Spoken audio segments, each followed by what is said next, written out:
Telangana గేయానికి music అందించినటువంటి కీరవాణి గారు అందశ్రీ గారు మరణిస్తే కనీసం దిగ్భ్రాంతిని వ్యక్తం చేయకపోవడం కానీ, కనీసం పార్థివ దేహాన్ని సందర్శించడం కానీ, నివాళులు అర్పించడం కానీ, చివరికి ఒక చిన్న ట్విట్టు కానీ చేయలేరు అనేది విమర్శిస్తున్నారు.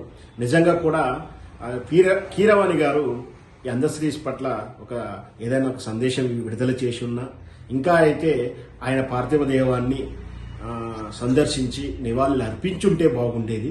కానీ ఇంతవరకు అయితే ఈ రోజు వరకు కూడా ఎలాంటి సందేశం రిలీజ్ చేసినట్టుగా కానీ, కనీసం ట్విట్ కానీ చేసినట్టు ఎక్కడా దాఖలాలు కనిపిస్తలేదు. నిజంగా కీరవాణి గారు ఆ విధంగా చేసి ఉండకుంటే బాగుండేది.